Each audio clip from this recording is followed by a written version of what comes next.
सही बच्चों को नमस्कार। देखिए, बात हम करने जा रहे हैं एसएससी मैथ्स, जिसकी कि हम बात कर भी रहे थे।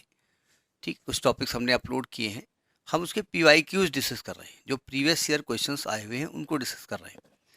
उसके लिए एक टॉपिक हमने उठाया है आज, क्वाड्रेटिक इक्वेशन का, द्विघात समीकरण का, जिसको हम समझाना चाहते हैं कि द्विघात समीकरण होती क्या है।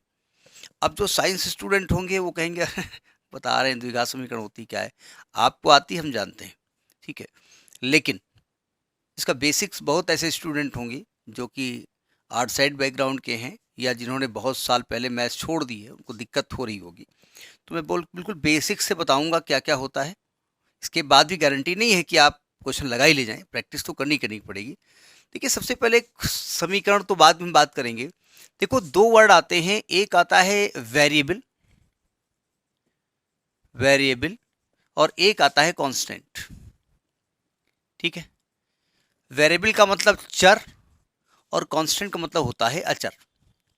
मतलब ऐसी चीज जिसकी वैल्यू चेंज हो जाए।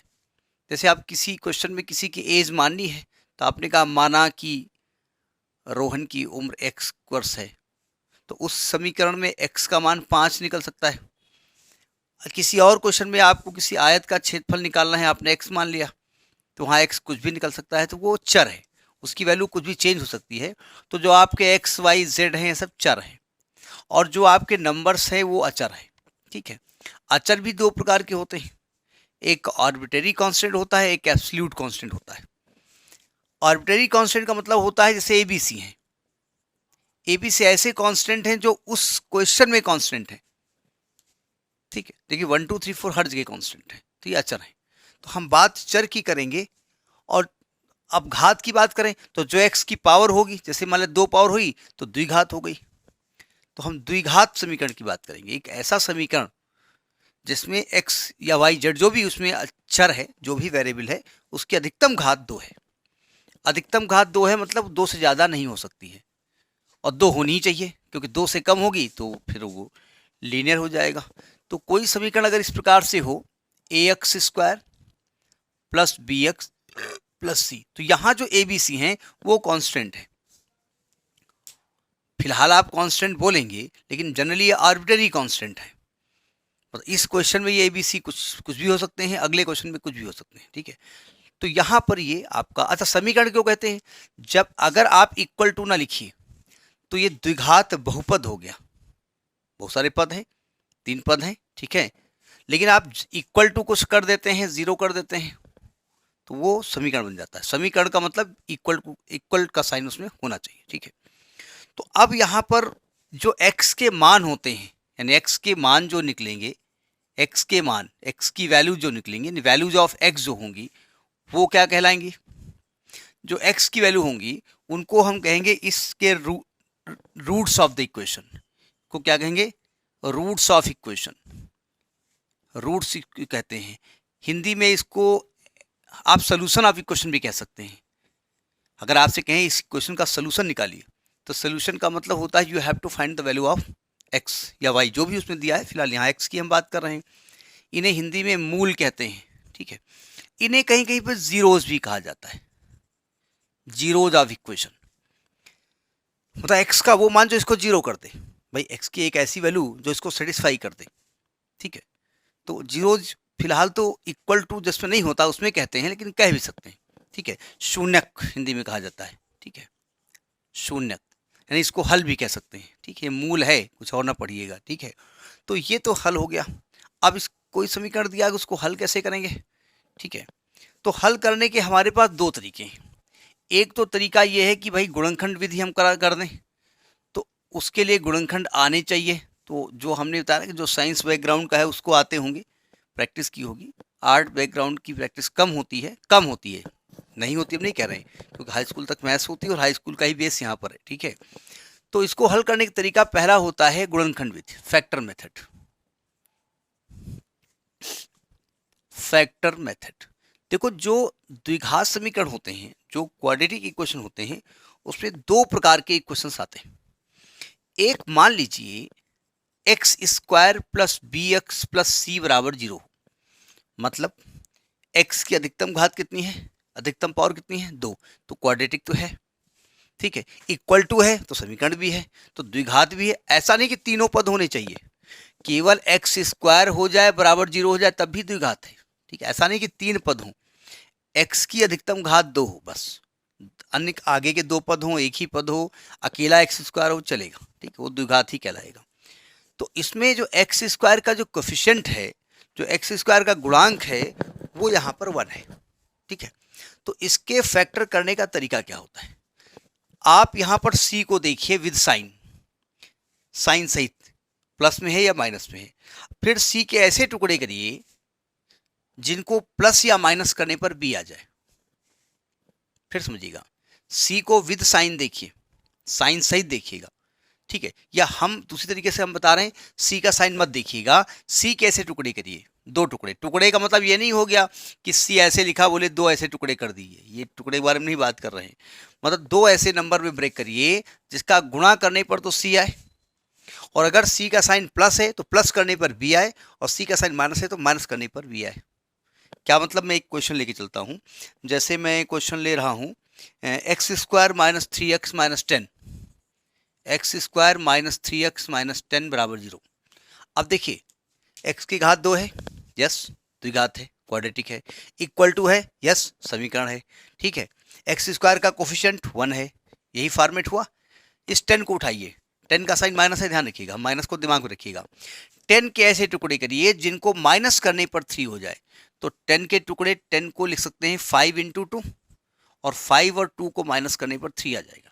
ठीक है, कहीं कहीं पर थोड़ा कंफ्यूजन होता है, वहां भी हम बात करेंगे। तो यानी कि इस 3 को क्या लिख सकते हैं, 5 माइनस 2। अब देखिए, यहां पर बहुत स्टूडेंट की साइन मिस्टेक हो जाती है इस एज में भी। अगर आप एसएससी सीजीएल की तैयारी कर रहे हैं, मतलब आप ग्रेजुएट हैं या इंटर पास हैं, ठीक है, CHSL मान लिया इंटर पास ही शायद होता है, तो आप इस 3 की जगह लिखेंगे 5 माइनस 2। 3 की जगह हम बात कर रहा हूं, ना तो 3 के पहले का माइनस हम ले रहे हैं, ना 3 के बाद का एक्स ले रहे हैं, तो हम यहां क्या लिखेंगे, 3 को 5 माइनस 2 एक्स। हम ये बता रहे हैं जिससे कि आपका साइन मिस्टेक ना हो। अब इस ब्रैकेट को खोलिए नहीं, क्योंकि ब्रैकेट के इधर से माइनस अंदर जाएगा, ब्रैकेट के इधर से एक्स अंदर जाएगा, तो पहले एक्स को अंदर ले जाओ, तो ये आएगा 5x माइनस 2x माइनस 10 बराबर 0।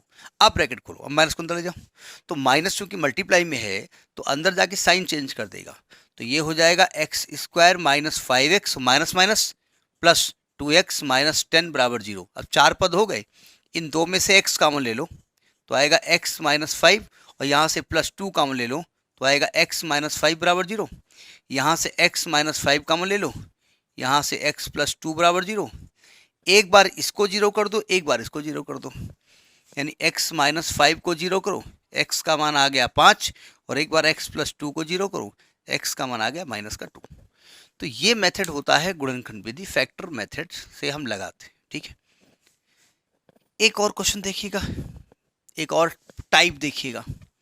कभी कभी क्या होता है, जो क्वाड्रेटिक इक्वेशन होता है, जो द्विघात समीकरण होता है, उसमें एक्स स्क्वायर के साथ गुणे में ए भी दिखा होता है, तो पहले ए और सी का मल्टीप्लाई करिए विद साइन, दोनों को मल्टीप्लाई करने पर प्लस आ रहा है माइनस आ रहा है वो दिमाग में रखिए, हमारे हिसाब से केवल दिमाग में रखिए। फिर जो भी रिजल्ट आए उसके ऐसे टुकड़े करिए, तो अगर ये मल्टीप्लाई प्लस में दिख रहा है आपको, तो उसको प्लस करने पर बी आ जाए, अगर मल्टीप्लाई माइनस में दिख रहा है तो माइनस करने पर बी आ जाए। ठीक है, जैसे हम क्वेश्चन ले रहे हैं 2x square plus x minus 6 बराबर 0। अब देखिए, अगर इसका फॉर्मेट देखें तो यही वाला फॉर्मेट है, एक्स स्क्वायर का कोफिशिएंट 2 है, तो 2 और 6 का मल्टीप्लाई करो 12 आएगा। ये ध्यान रखिए, माइनस का 12 आएगा, चाहो तो माइनस लिख दो और चाहो तो ना लिखो, दिमाग में रखो। 12 के ऐसे टुकड़े करो जिनको माइनस करने पर 1 आए, तो आप कहेंगे 3 चौक 12, और 4 में 3 माइनस करेंगे तो 1 आएगा। यहां पर 1x लिखा है ना, तो आप 1 की जगह लिखो 4 माइनस 3, 1 की जगह, ना तो 1 के पहले का प्लस देखो, ना तो 1 के बाद का x देखो, तो ये हो जाएगा 2x square plus 4 minus 3x minus 6 बराबर 0। अब ब्रैकेट खोल रहे हैं डायरेक्ट, x को भी अंदर ले जा रहे हैं, प्लस को भी अंदर ले जा रहे हैं, प्लस अंदर जाके साइन चेंज नहीं करेगा, तो ये क्या बन जाएगा 2x square plus 4x minus 3x minus 6 बराबर 0। अगर आपको ये बिल्कुल कंफर्म हो कि प्लस माइनस की आप गलती नहीं करते हैं, तो आप डायरेक्ट ये कर दो। ठीक है, अब आपको 4 स्टेप दिख रहे हैं, इन दो में से 2x कॉमन ले लो तो x प्लस 2 आएगा, यहाँ से -3 कॉमन ले लो x प्लस 2 आएगा। अब आप यहाँ से x प्लस 2 कॉमन ले लो तो 2x माइनस 3 आएगा। अब क्या करेंगे, दो फैक्टर्स हैं, इनको अलग अलग जीरो कर दो। तो एक बार x प्लस 2 को जीरो करेंगे तो x का मान आ जाएगा -2, और एक बार 2x माइनस 3 को जीरो करेंगे तो x का मान आएगा 3/2। तो ये तरीका आपका हो गया द्विघात समीकरण क्वाड्रेटिक इक्वेशन को सॉल्व करने का फैक्टर मेथड से। ठीक है, अब मान लिया फैक्टर आप नहीं निकाल पा रहे, तो आप क्या करेंगे, अब आप कहेंगे मान न लीजिए, मान ही लीजिए, तो माने ले रहे, तो देखिए तब क्या करेंगे, जरा सावधान।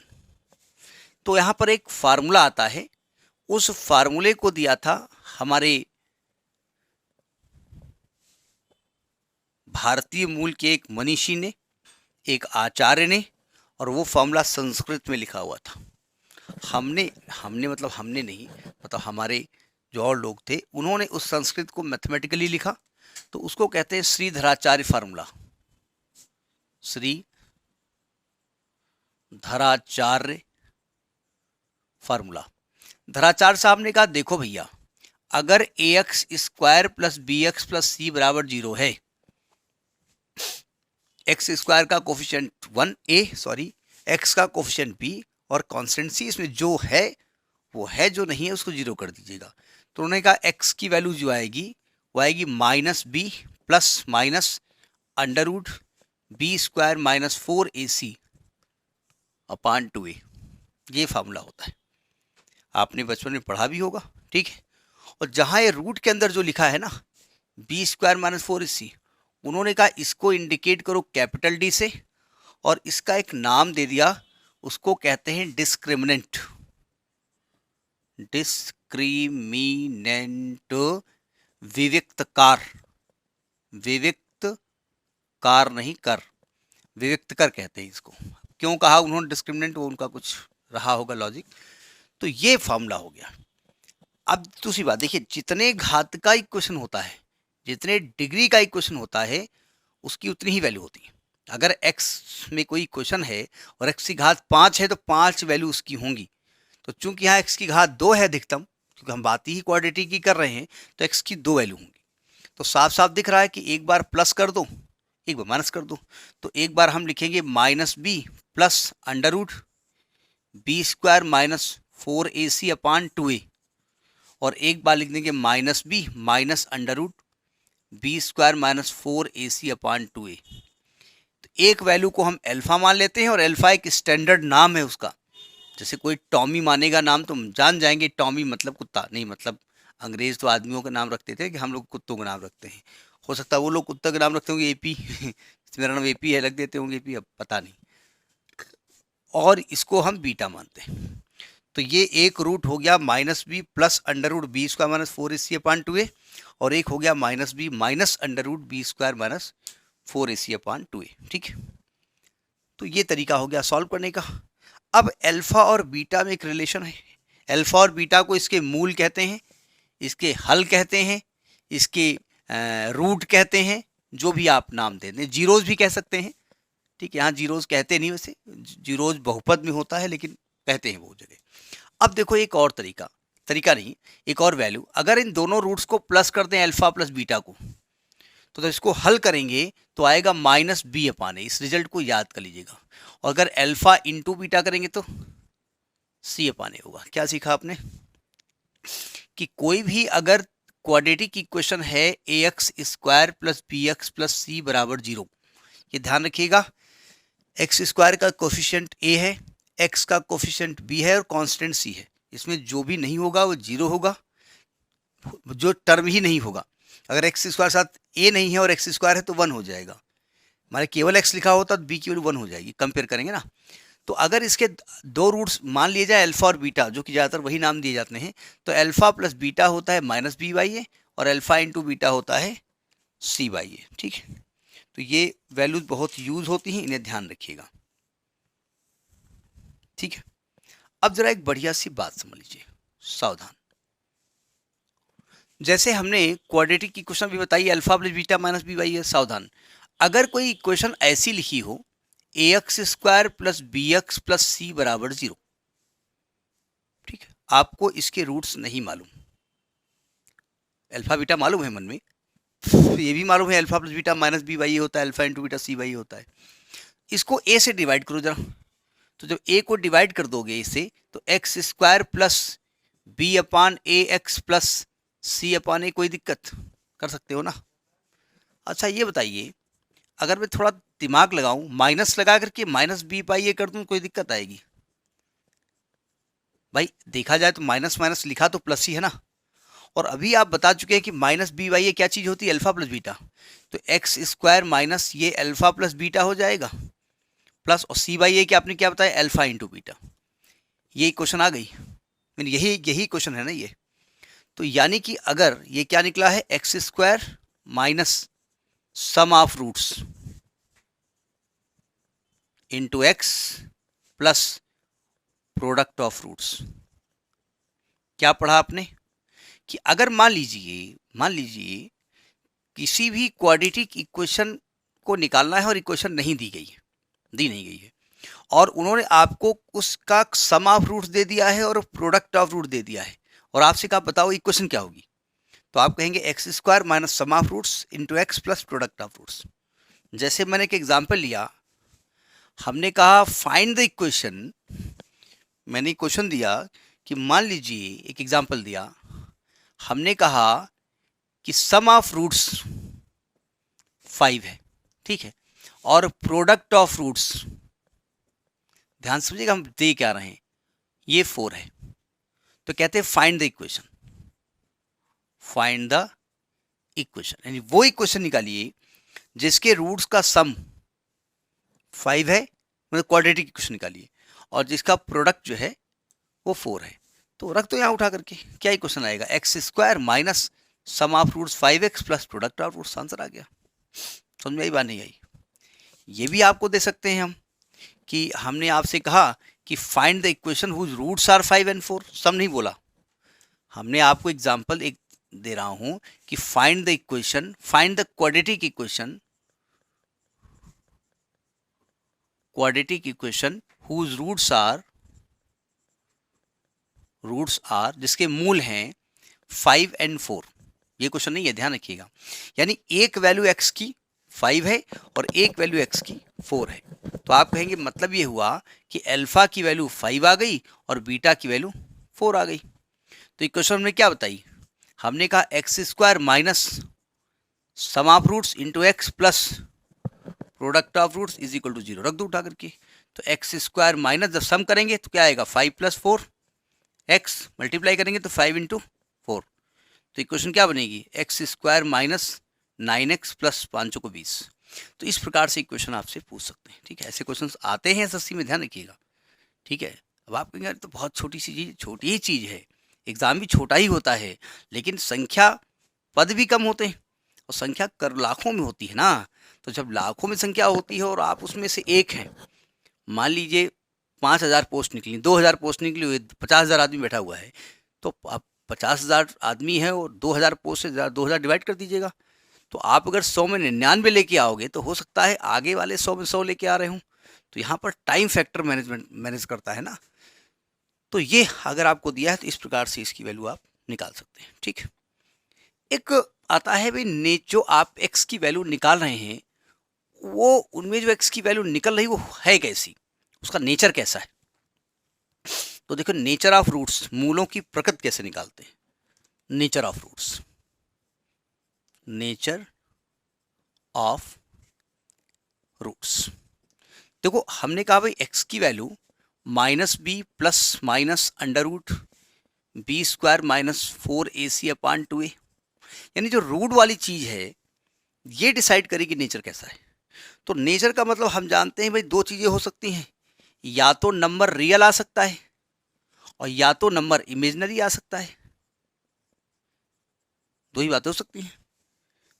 तो एक तो हम चेक करने जा रहे हैं कि रियल है कि इमेजिनरी है, और हमने पढ़ा है कि अगर रूट के अंदर कोई चीज़ पॉजिटिव है या 0 है तो वो रियल नंबर देगा, लेकिन रूट के अंदर नेगेटिव है तो वो इमेजिनरी रूट देगा। तो पहला हो जाएगा कि अगर B square minus 4ac greater than 0 है, बोले तो पॉजिटिव है, तो रूट्स कैसे होंगे? रूट्स विल बी रियल, वास्तविक संख्या मिलेगी। भले रूट के अंदर 5 हो, निगेटिव नहीं होना चाहिए। अच्छा, रियल भी मिलेंगे। अब मान लिया 5 आ गई, तो भाई ये 5 आएगा तो माइनस बी प्लस रूट 5/2 है, माइनस बी माइनस रूट 5/2 है, तो अनइक्वल भी होंगे, मतलब रूट्स अलग अलग निकलेंगे। ठीक है। दूसरी बात, अगर बी स्क्वायर माइनस 4ac 0 हो जाए तो भाई ये टर्म ही 0 हो गया। तो आपने ने कहा कि एक एक्स की वैल्यू आएगी माइनस बी प्लस 0/2 है, यानी माइनस बी/2 है, और एक आएगा माइनस बी माइनस 0/2 है, फिर भी माइनस बी/2 हो गया। तो अगर 0 है तब भी रूट्स रियल होंगे। रूट्स कैसे होंगे? रियल होंगे, और यहाँ इक्वल रूट्स आ जाएंगे। ठीक है। तीसरी बात कि अगर जो बी स्क्वायर माइनस 4ac है वो लेस देन 0 आ गया, मतलब निगेटिव आ गया, तो रूट के अंदर निगेटिव जो होता है वो काल्पनिक होता है, तो roots will be imaginary. Roots कैसे होंगे? Roots will be imaginary. देखिए, अब आपके केस में इमेजनरी है, जब इंटर ऑनवर्ड साइंस में जाएंगे तो कॉम्प्लेक्स हो जाएंगे। फिलहाल आपको कॉम्प्लेक्स का मतलब नहीं, इसलिए हम इमेजनरी में ही बात करते हैं। अच्छा, इसमें एक और आता है कि भाई रियल हैं, तो रियल में भी दो पार्ट बनते हैं कि भाई रेशनल है या इरेशनल है। ये भी हो सकता है रियल के केस में, मतलब परिमेय है या अपरिमेय है, मतलब रूट हट रहा है नहीं हट रहा है। अगर रूट किसी तरीके से नहीं हट रहा है तो अपरिमेय है, और रूट हट गया तो परिमेय है। तो उसके लिए भी डिसाइड कौन करेगा? और रूट के अंदर की चीज डिसाइड करेगी। तो इसमें एक और चीज आती है, नंबर 4 इसी में चूंकि लिखा है इसलिए इसी में लिखे दे रहे हैं कि अगर B square minus 4ac greater than 0 हो एंड परफेक्ट स्क्वायर नंबर हो। परफेक्ट स्क्वायर नंबर मतलब पूर्ण वर्ग संख्या हो, पूर्ण वर्ग संख्या हो। मतलब रूट के अंदर जैसे मान लिया आया 16 आ गया, रूट के अंदर 36 आ गया, रूट के अंदर 25 आ गया, तो पूरी पूरी वैल्यू निकल आएगी ना। तो रूट्स कैसे होंगे? रियल तो होंगे ही, अनइक्वल भी होंगे, लेकिन चूंकि रूट हट चुका होगा इसलिए रेशनल भी होंगे। ठीक है। तो अगर रूट हट गया तो रेशनल। ठीक है। लेकिन मान लेते हैं कि अगला केस, ये पहला केस हो गया, अगला केस हो गया कि ये ग्रेटर देन 0 तो है, यानी कि B square minus 4ac greater than 0 तो है, and not perfect square number, not perfect square number. मतलब रूट के अंदर 2 आ गया, रूट के अंदर 5 आ गया, रूट के अंदर 7 आ गया, तो रूट हटा नहीं सकते ना आप। अगर वैल्यू बोले हटा नहीं सकते, क्या हटा लेंगे? रूट 3 रूट 2 1.414, तो रूट 2 की वैल्यू 1.414 एग्जैक्ट थोड़ी होती हो, तो आप उसके बाद राउंड अप कर देते हैं, रोक देते हैं, वैल्यू थोड़ी निकलती है। तो रूट्स कैसे होंगे? रूट्स रियल होंगे, क्योंकि रूट के अंदर पॉजिटिव वैल्यू है। अनइक्वल भी होंगे, ये भी चलेगा, लेकिन ये यहाँ पर इरेशनल हो जाएंगे। ठीक है, इरेशनल भी आएंगे। तो इस प्रकार से भी हम रूट्स का नेचर कभी कभी पूछ लेते हैं। ज़्यादातर पूछा नहीं है उन्होंने, लेकिन पूछ लिया तो आप बताने में सक्षम होने चाहिए। ठीक है। एक बढ़िया सी चीज समझ लीजिएगा, हमने कहा रूट नहीं हटा, रूट के अंदर 5 आ गया, 6 आ गया, 6 आ गया, 7 आ गया, रूट नहीं हटा। तो इन क्वाड्रेटिक इक्वेशन इरेशनल रूट्स, इनको कैसे रूट कहेंगे? Irrational roots comes with its conjugate. ये बहुत ध्यान समझिए कि ये आते ही आते हैं। कंजुगेट क्या होता है? संयुग्मी। मतलब इरेशनल रूट जो होते हैं, जो अपरिमेय रूट्स होते हैं, वे अपने संयुग्मी के साथ आते हैं। जैसे अगर आपको कहा जाए कि एक एक्स की value a plus root B है, तो आपको कहने की कोई जरूरत नहीं, अपने आप जान जाओ कि दूसरी a माइनस रूट बी होगी ही होगी। तो अगर आपको अल्फा आपने लिख दिया a प्लस रूट बी, तो बीटा आप लिख दीजिए अपने आप a माइनस रूट बी। ठीक है। जैसे मैं आपसे कहूँ भाई एक इक्वेशन है, हमने कहा भाई एक इक्वेशन है जिसकी एक रूट है 2 प्लस रूट 3, तो वो इक्वेशन बताओ, क्वाड्रेटिक इक्वेशन। एक ऐसी क्वाड्रेटिक इक्वेशन जिसका एक रूट है 2 + √3, तो वो क्वाड्रेटिक इक्वेशन क्या होगा? तो आप कहेंगे भैया क्वाड्रेटिक इक्वेशन में तो 2 रूट होते हैं, x के 2 मान होते हैं, यहाँ तो एक ही मान दिया है। तो दूसरा अपने आप लिख दो, बीटा अपने आप कर दो 2 - √3, क्योंकि हमने पढ़ा है रूट नहीं हटाना, और रूट नहीं हटा तो अपरिमेय रूट हुआ, अपरिमेय मूल हुआ, और अपरिमेय मूल अपना हमेशा अपने जोड़ीदार के साथ आता है, संयुग्मी के साथ आता है, ठीक है। तो अगर एक 2 + √3 है तो एक अपने आप 2 - √3 कर दीजिए। तो इक्वेशन क्या हमने पढ़ा है? इक्वेशन पढ़ा है x² minus sum of roots plus product of roots बराबर 0, यही पढ़ा है ना हमने। तो x² minus sum of root करिए तो 2 + √3 प्लस 2 - √3x प्लस प्रोडक्ट करिए 2 + √3 इंटू 2 - √3 बराबर 0। तो √3 कट गया, तो इक्वेशन आ गया x² माइनस 4x, और प्लस ये क्या होगा a + b a - b, a² minus b², तो ये 1 आएगा। तो इक्वेशन आ जाएगा x² माइनस 4x प्लस 1 बराबर 0। हो गया। अब रूट तो हमने एक ही दिया था, तो चूंकि हमको मालूम था कि जो आपके इरेशनल रूट होते हैं वो अपने जोड़ीदार के साथ आते हैं, इसलिए वो अपने आप एज्यूम किया जाएगा। समझ में बात आई कि नहीं? अब देखिए एक बढ़िया सा क्वेश्चन है, देखने में बड़ा कॉम्प्लिकेटेड लगता है दादर दादा। कह रहे हैं कि if ax² plus bx plus c is equal to 0, जहां पे abc रेशनल नंबर है, एक ये गिवन है, और इफ वन रूट इज 5 + √21, इसका एक रूट 5 + √21 है, तो find a² plus b² plus c² upon a plus b plus c। एक काल्पनिक नंबर दे दिया गया, कुछ भी हो सकता है। अब लफड़ा ये है, ये एक रूट है, मतलब ये x का एक मान है, तो नियमता ये मान इसको संतुष्ट करेगा। तो अगर मैं इस मान को यहाँ संतुष्ट करा दूं ना, तो इतना दुष्ट है कि हमको दिक्कत क्रिएट कर देगा। भाई x को रखेंगे 5 + √21 का होल स्क्वायर, तो कहाँ तक कंपेयर क्या करेंगे हम? टफ पड़ेगा ना। तो तरीका देखिए, हम क्या करेंगे, एक ऐसा इक्वेशन बनाएंगे जिसका एक रूट है 5 + √21, हम बनाएंगे एक ऐसा इक्वेशन बनाएंगे आप, चलिए आप बनाएंगे, जिसका एक रूट होगा 5 + √21, ठीक। और अपने आप कहेंगे देखो हमने इक्वेशन ये बनाया और इन्होंने ये दिया है, यानी इनकी इक्वेशन और हमारी इक्वेशन सेम है।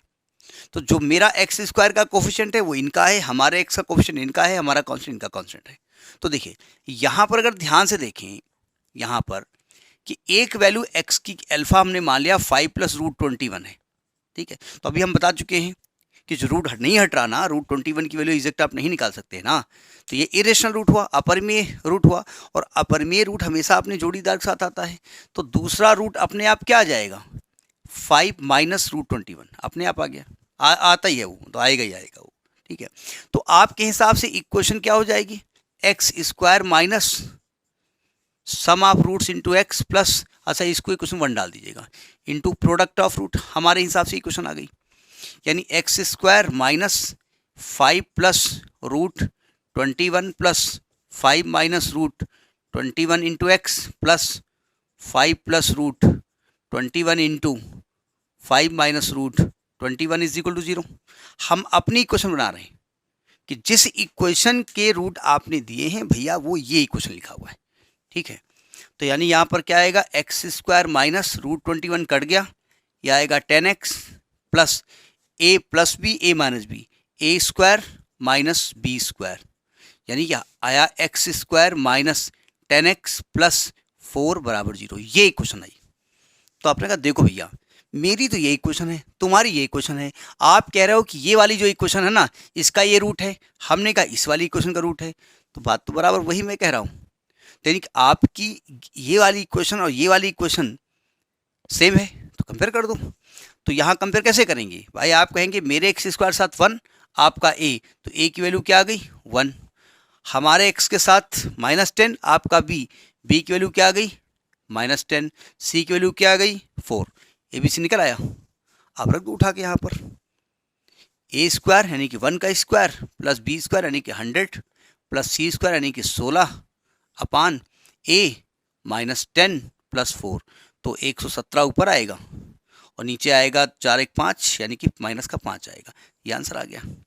तो तरीका समझ में आया। तो इस प्रकार से हम अपने इक्वेशंस को अब यहाँ पर हम रख करके नहीं सॉल्व कर सकते ना, इससे कंपेयर करना संभव नहीं है। तो ये एक तरीका होता है क्वेश्चंस को लगाने का, टेक्निक देखनी पड़ेगी यहाँ पर, ठीक है, नोट करें। अब जैसे क्वेश्चन दिया है कि देखो हमने क्या कहा, जैसा दिया है उसके हिसाब से कंडीशन लगा दो, अपने आप जो आना होगा आ जाएगा, ठीक है, बेसिक्स वही वाले होने चाहिए। इन्होंने कहा एक क्वाड्रेटिक इक्वेशन है ax square plus B X plus C बराबर 0, ये क्वाड्रेटिक इक्वेशन है, और कहते हैं इसका one root is reciprocal of other, एक दूसरे का व्युत्क्रम है। तो आपने कहा देखो भैया यहाँ पर तो क्वाड्रेटिक है, यानी अल्फा और बीटा इसके रूट्स हैं, है ना, और दिया ये है कि जो बीटा है वो 1/अल्फा या अल्फा 1/बीटा है। तो आप एक रिलेशन जानते हैं, अगर अल्फा इंटू बीटा करें तो अल्फा इंटू बीटा क्या होता है, सी अपान ए। तो अल्फा और बीटा को 1/अल्फा is equal to C upon A, alpha alpha cut गया, 1 बराबर सी अपान ए, तो सी बराबर ए, आ गया रिलेशन एक। ये आपसे पूछ रहा था भाई बी नहीं आया यहाँ पर, क्या दिक्कत है।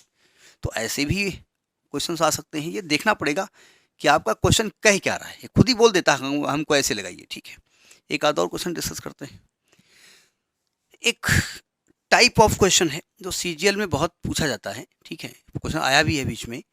जैसे हमने कहा एक क्वाड्रेटिक इक्वेशन है ax square plus B X plus C, दो तरीके से समझिएगा। अगर हम कहें कि a plus B plus C बराबर 0 है, अगर मैं कह रहा हूँ a plus B plus C बराबर 0 है, मतलब क्या हुआ, आप x का मान 1 रखो तो यहाँ 1 आएगा, यहाँ भी 1 आएगा, तो a प्लस बी प्लस सी हो जाएगा। यानी यहाँ पर x की वैल्यू क्या आएगी, दोनों 1 और 1 आएंगी, यानी अल्फा भी यहाँ 1 होगा और बीटा भी यहाँ 1 होगा। क्या बोला, दो तरीके से इस क्वेश्चन को समझिएगा। और अगर अल्फा इंटू बीटा करेंगे तो 1 आएगा, और अल्फा प्लस बीटा करेंगे तो यहाँ पर 2 आएगा। क्या आपने देखा कि अगर कोई क्वाड्रेटिक इक्वेशन ऐसा दिया हो कि एक्स स्क्वायर का कोफिशिएंट प्लस वाई एक्स का कोफिशिएंट प्लस कांस्टेंट का जो कांस्टेंट टर्म है, अगर इसकी वैल्यू 0 की इक्वल आ गई है, तो आप ये कह दो कि भाई अल्फा और बीटा इक्वल होंगे और उसकी वैल्यू 1 होगी। होगी मतलब होगी, बात लॉजिक पकड़ में आई। ये कंसेप्ट याद रखिएगा। जैसे मैं एक एग्जांपल लेता हूँ, ये पूछा गया है एसएससी में, अब ईयर तो हमने नहीं लिखा है, ईयर अभी जब हम अलग अलग ईयर के क्वेश्चन डिस्कस करेंगे तो क्वेश्चन वहाँ पर आएगा, ठीक है। चलिए आपको बता देते हैं किस ईयर में पूछा गया है, ये समय थोड़ा लगेगा। आजा भाई, दिख जा दिख जा दिख जा दिख जा, ओए किस ईयर में आए हो, आ जाओ मेरे सामने। हाँ, ये आपका एसएससी सीजीएल 2017 का जो हम बताने जा रहे हैं, वो सीजीएल 2017 में आया है, ठीक। क्वेश्चन कह रहा है कि A B minus C X square plus B C minus A B C minus A X plus C A minus B बराबर 0, ये दिया इन्होंने, है ना। अगर हम इसको क्वाड्रेटिक इक्वेशन से, इस कंडीशन को याद रखिएगा, इसको क्वाड्रेटिक इक्वेशन से कंपेयर करें तो भैया स्मॉल एबीसी से तो कंपेयर हम नहीं करेंगे, क्योंकि स्मॉल एबीसी ऑलरेडी दिया है। तो हमने कहा देखो ऐसा है, अगर इसको कंपेयर करें हम किससे, comparing with capital A X square plus capital B X plus capital C बराबर 0। तो कैपिटल ए यहाँ पर क्या है, कैपिटल ये है ए बी माइनस सी, बोले तो A B minus A C. Capital B यहाँ पर क्या है, बी सी माइनस ए, यानी कि बी सी माइनस सी ए। और कैपिटल सी क्या है, सी ए माइनस बी, मतलब सी ए माइनस सी बी। तो अगर हम कहें आपसे A plus B plus C की वैल्यू क्या है, तो आप कहेंगे देखिए A B minus A C plus B C minus C A plus C A minus A B. तो प्लस का सी और माइनस का सी ए कैंसिल, प्लस का बी सी माइनस का बी सी कैंसिल, और C A minus C B, A B कहीं और आया नहीं, अच्छा यहाँ पर ए बी आएगा, और प्लस के बी कैंसिल, इसके लिए 0 आ रही है।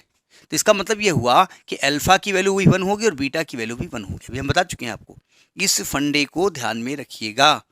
तो इसका मतलब ये हुआ कि अल्फा इंटू बीटा करें क्या वैल्यू आएगी, जो कि सी अपान ए होती है, जिसकी वैल्यू 1 है, तो रख दो सी अपान ए। सी बोले तो सी A minus B upon A बोले तो A B minus C is equal to 1। अब इसको सॉल्व कर लो, अपने आप ABC में जो रिलेशन आना होगा वो आएगा। ये क्वेश्चन 2017 का है, ठीक है। आपको जब क्वेश्चन डिस्कस करेंगे हम प्रीवियस ईयर के, तो वहाँ फिर हम डिस्कस करेंगे, तो हम बताएंगे, हम बता चुके हैं। तो ये क्या आएगा, CA minus CB is equal to जाएगा उधर क्या आएगा, AB माइनस AC। देखो ये भी AC है ना, इस AC को इधर ले आओ तो आएगा 2AC, ये आएगा BC प्लस AB, दोनों तरफ ABC से डिवाइड कर दो, तो यहाँ पे AC कट जाएगा तो 2/B आएगा, यहाँ BC कटेगा तो 1/A आएगा, 1/C आएगा, तो 2/B बराबर 1/A प्लस 1/C। इस फंडे को याद रखिएगा कि अगर एक्स स्क्वायर का कोफिशिएंट, एक्स का कोफिशिएंट और कांस्टेंट का टर्म का सम 0 आएगा तो अल्फा और बीटा दोनों की वैल्यू 1 होगी, मतलब होगी, ठीक है। तो आगे देखते हैं एक आध चीज़ें और, एक आध बातें और समझ लेते हैं। अगर मैं कहूँ कि क्वाड्रेटिक इक्वेशन की एक वैल्यू है 3 और एक वैल्यू है -3, है ना, तो अगर मैं कहूँ अल्फा स्क्वायर करो तो आप कहेंगे 9, और मैं कहूँ बीटा स्क्वायर करोगे तो आप कहेंगे 9। तो यहाँ पर अगर ध्यान से देखें कि alpha square is equal to beta square है, but alpha is not equal to beta, मतलब अल्फा स्क्वायर और बीटा स्क्वायर इक्वल होने का मतलब ये कतई नहीं है कि अल्फा और बीटा इक्वल होंगे। समझ में आई बात, ठीक है। एक और क्वेश्चन देख लेते हैं, एक और फंडा देख लेते हैं। जैसे मैंने आपसे कहा कि भाई एक रूट बीटा 1 है, मान लें एक रूट है बीटा, उसकी वैल्यू 1 है, तो इसका मतलब अगर बी क्यूब करेंगे तो कितनी वैल्यू आएगी, 1, पक्का। अच्छा, और एक कंडीशन और दी है अल्फा की, alpha square plus alpha plus 1 बराबर 0, या कंडीशन दी है X square plus x plus 1 बराबर 0, तो अल्फा इसको सेटिस्फाई करेगा। तो अगर मैं इसमें दोनों तरफ अल्फा से मल्टीप्लाई कर दूं तो ये बन जाएगा alpha cube plus alpha square plus alpha बराबर 0। इन दोनों समीकरणों को हल करो, दोनों को माइनस करो, तो अल्फा स्क्वायर से अल्फा स्क्वायर कटा, अल्फा से अल्फा कटा, माइनस अल्फा क्यूब प्लस 1 बराबर 0, यानी alpha cube is equal to 1। अब देखो ध्यान से, बीटा क्यूब भी 1 आ गया, अल्फा क्यूब भी 1 आ गया, लेकिन यहाँ अल्फा की वैल्यू 1 नहीं आएगी। कैसे? अगर अल्फा को 1 रखो तो ये 1 स्क्वायर प्लस 1 प्लस 1, क्या ये 0 आ रहा है? नहीं आ रहा है, यानी अल्फा इज इक्वल टू 1 इसको सेटिस्फाई नहीं कर रहा है। तो यानी कि alpha cube is equal to 1 होना और beta cube is equal to 1 होने का मतलब ये नहीं कि अल्फा और बीटा इक्वल है। यहाँ भी देखो अल्फा और बीटा इक्वल नहीं है, alpha is not equal to beta, जबकि अल्फा क्यूब भी 1 है, बीटा क्यूब भी 1 है। तो ये ध्यान रखिएगा कि अल्फा क्यूब, अल्फा और beta equal, alpha square beta square equal होने का मतलब ये कतई नहीं है कि अल्फा बीटा इक्वल है, और alpha cube beta cube equal होने का मतलब ये कतई नहीं कि दोनों इक्वल हैं। हो सकते हैं लेकिन ये कतई नहीं कि वो इक्वल होंगे, ठीक है। तो इस फंडे को आप ध्यान रखिएगा, ठीक है। तो ये कुछ बेसिक कंसेप्ट हैं जो हमने बताए। कंसेप्ट बहुत सारे हैं, अगर हम 2-3 घंटे बताते रहें कंसेप्ट चलते ही रहेंगे, ठीक है, लेकिन ये बेसिक कंसेप्ट हैं। इन्हीं कंसेप्ट पर क्वेश्चंस बनते हैं। अब चूंकि क्वाड्रेटिक है, प्योर अर्थमेटिक नहीं है, ये एल्जेब्रा है, तो यहाँ पर कुछ प्रॉब्लम्स भी आएंगी, कुछ कॉम्प्लिकेशंस भी आएंगे, कुछ टेक्निक होंगे, तो कुछ डायरेक्ट आपको वहाँ से वैल्यू निकालनी पड़ेगी, ठीक है। तो आगे के वीडियोस में हम क्वेश्चन डिस्कस करेंगे, क्योंकि क्वेश्चन हम 2-2 अपलोड करेंगे, ठीक है। तो आराम से उसमें लिखा होगा, CGL की CR का पेपर है, कौन सा है, पढ़ लेंगे, ठीक। तब तक नमस्कार।